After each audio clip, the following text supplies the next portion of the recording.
আসসালামু আলাইকুম, জিয়া রান্নাঘরে স্বাগত। আজকে আমি বানাতে চলেছি আলু কাবলি রেসিপি। তো সেটা আমি কিভাবে বানাই সেটাই দেখতে থাকুন। মুখে লেগে থাকা রেসিপি, টক ঝাল রেসিপি। বিকেলে ঝটপট খাওয়ার ইচ্ছে থাকলে ঝটপট বানিয়ে নেবেন। বাচ্চাদের, বড়দের, যাদের মানে সবারই খাওয়া হবে, বিকেলে বানিয়ে খাওয়া যায়। মুখে লেগে থাকবে। এই রেসিপিটা একবার বানিয়ে দেখবেন আপনারা, এবং আমাকে লাইক সাবস্ক্রাইব করতে ভুলবেন না। এটা আমি যেভাবে বানিয়েছি এইভাবে বানিয়ে দেবেন। ফুচকা, বাড়িতে ফুচকা থাকলে সেই ফুচকার ভিতরে বানিয়েও খেতে পারেন আপনারা। খুব মজার হবে এই রেসিপিটা। তো বন্ধুরা, আমি আলু কাবলি বানানোর জন্য আলুটা আমি সেদ্ধ করে কেটে নিয়েছি। কি কি উপাদান লাগবে সেগুলো আমি কেটে নিয়েছি। পেঁয়াজ কুচি, ধনিয়া কুচি, লঙ্কা কুচি, কাবলি ছোলা, তেঁতুল ধুয়ে ভিজিয়ে রেখেছি, শসা, গাজর কুচি এবং টমেটো কুচি, সবগুলো আমি কুচি করে রেডি করে রেখেছি। এবার সব আমি একসঙ্গে মাখাবো। আপনারা দেখতে থাকুন আমার এই রেসিপি। তো আমি কাবলি ছোলার জন্য কিছু মশলা ভেজে নেব, যেটা দিয়ে দেব গুঁড়ো করে। তার জন্য দিয়ে দিচ্ছি গোটা লঙ্কা, জিরে, গোটা জিরে, গোলমরিচ গোটা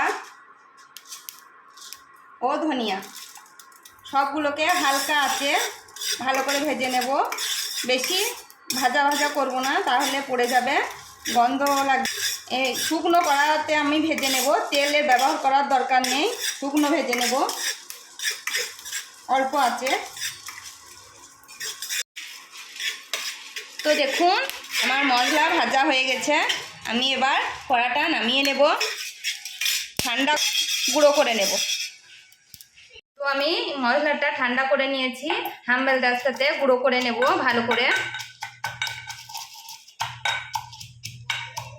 দেখুন বন্ধুরা, আমি ঘরোয়া মশলা যেগুলো ভেজে নিলাম ঠান্ডা করে গুঁড়ো করে নিয়েছি। এবার আমি আলু কাবলিটা বানিয়ে নেব। তো আলু কাবলি বানানোর জন্য প্রথমে আমি আলুটা বড় একটা জায়গার মধ্যে ঢেলে দিচ্ছি, কেটে রেখেছিলাম। পেঁয়াজ কুচি আমি দুটো নিয়েছি বড় সাইজের।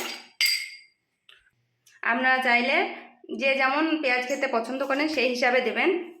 কাঁচা লঙ্কা কুচি, আমার মেয়ে খাবে তার জন্য আমি দুটো দিয়েছি। আপনারা যে যেমন ঝাল খেতে পছন্দ করেন সেই হিসাবে দেবেন।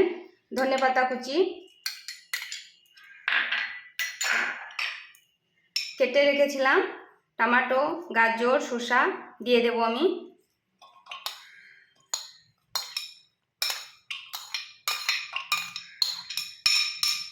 আলু কাবলির জন্য সব থেকে যেটা বেশি প্রয়োজন সেটা হচ্ছে ভিজিয়ে রাখা ছোলা, যেটা আমি ভিজিয়ে রেখেছিলাম, দিয়ে দেব।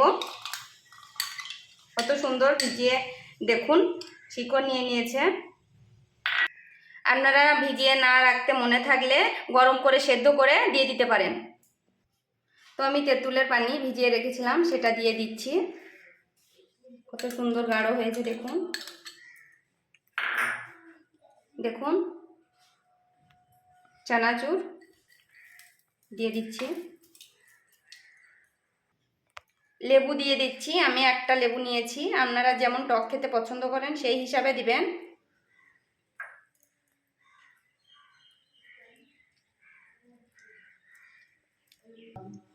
স্বাদ মতো লবণ দিয়ে দেব। আমি এবার এগুলোকে সব মাখিয়ে নেব।